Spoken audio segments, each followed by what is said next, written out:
criação do Congresso Cearense de Direito Administrativo é importante principalmente pela oportunidade que dá aos profissionais do direito, principalmente aqueles que atuam na área administrativa, de reciclarem seus conhecimentos, atualizar informações e, notadamente, se reunir com colegas dos mais diversos entes federais, estaduais e municipais, trocando opiniões e trocando ideias. O Dr. Gerson possui graduação em Direito pela Universidade Federal do Ceará, no ano de 1990, mestrado em Direito Constitucional pela Universidade Federal do Ceará, em 1996, é doutorado em Direito pela Universidade Federal de Pernambuco, no ano de 2000, atualmente é Procurador Regional do Trabalho, lotado na Procuradoria Regional do Trabalho da 7ª Região. Formas de compatibilizar esses interesses, para que tenhamos satisfeitos os direitos constitucionais dos setores, mas também que a população não saia prejudicada e que o serviço público não entre em dificuldades. O direito de greve, ele só pode ser exercido e bem exercido mediante entidades sindicais. O sindicato da administração pública, ele é diferente do sindicato do setor privado, na medida em que o tipo de interesse que ele vai tutelar em uma greve, por exemplo, é diferente de uma greve no setor meramente particular. Em uma greve, muitas vezes, o que se está pleiteando é o resgate da legalidade. O administrador público, que lá no interior transfere ilegalmente servidores para locais de difícil acesso, às vezes são as contratações irregulares, são as terceirizações em substituição a concursados, e essas ilegalidades levam a categoria a se revoltar, a tentar canais de negociação, e não conseguindo, vai para o ponto extremado, que é a greve. O direito de greve será exercido nos termos dos limites definidos em lei específica. Eu não sei se os senhores e as senhoras perceberam, mas diferentemente do artigo 9º da Constituição, em que diz que a greve será apenas disciplinada por lei, mas não impede que ela, não impedia que ela já fosse deflagrada. No caso do serviço público, existe um condicionamento. Ele diz, o direito de greve será exercido nos termos e nos limites da lei. Na Constituição de 88, a greve passou a ser direito fundamental. A greve é um fato social.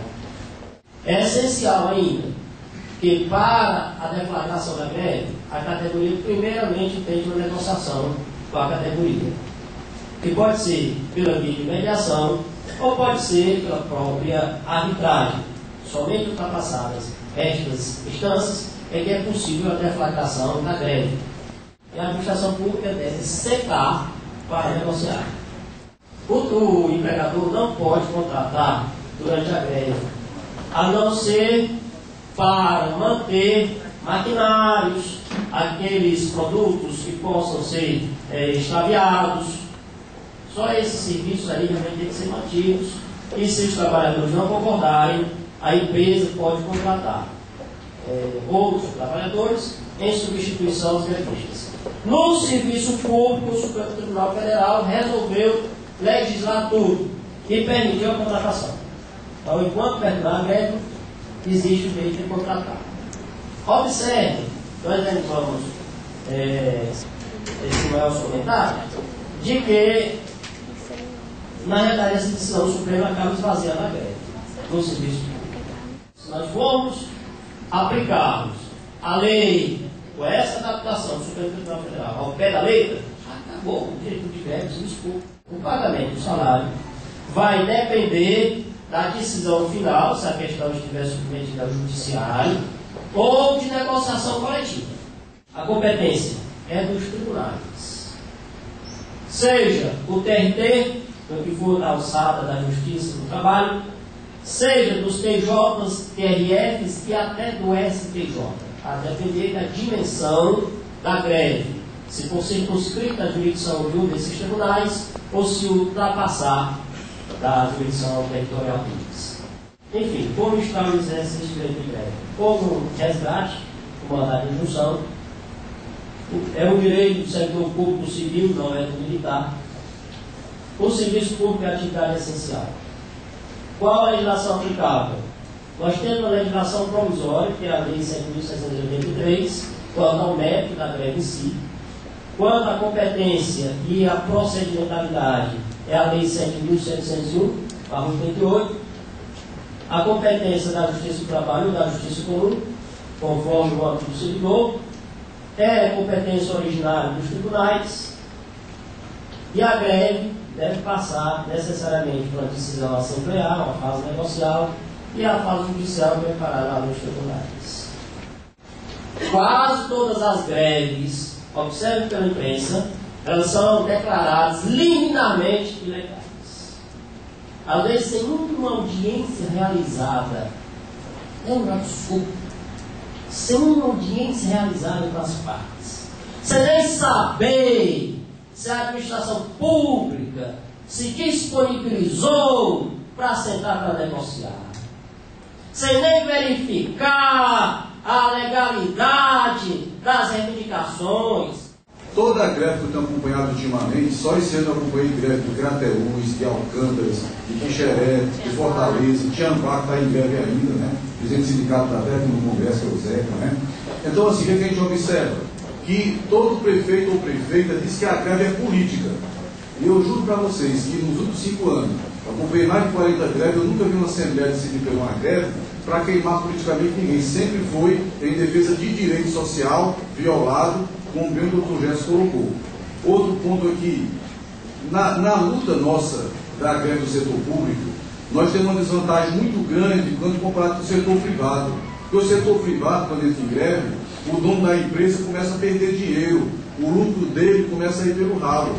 No setor público não, que vai ter prejuízo é a sociedade. É o aluno sem a escola, é a comunidade sem o médico.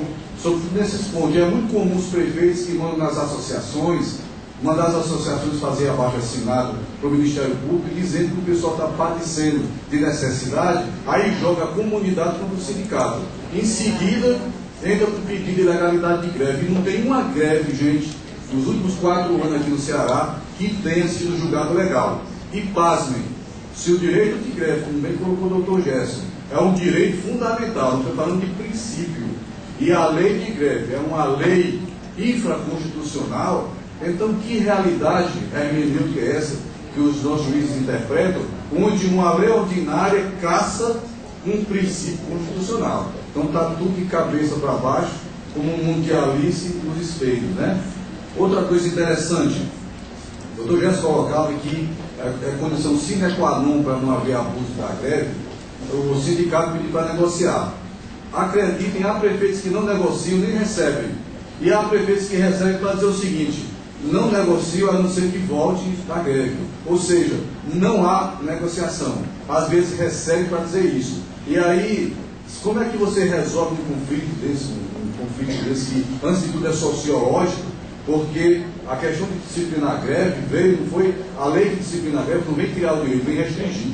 Porque não foi preciso direito para haver greve. A greve começou antes dela ser positivada ou antes dela ser disciplinada, né? Uma questão que tem que ficar registrada aqui, a omissão do Congresso Nacional. Quando você tem que o Supremo Tribunal Federal tem que, através de mandado de injunção, disciplinar o direito de greve, você vê que o Supremo, que era para interpretar a lei e guardar a Constituição, ele passa a legislar positivamente, né, doutor Gerson? Nesse caso, olha a omissão do Congresso Nacional em criar uma lei específica para disciplinar o direito de greve desde 88, então já são 21 anos de omissão, né? O juiz, vou utilizar aqui as palavras do ministro, já que o banco precisa ir às urnas, precisa sentar, precisa conversar com as partes, senão ele não compreende a greve.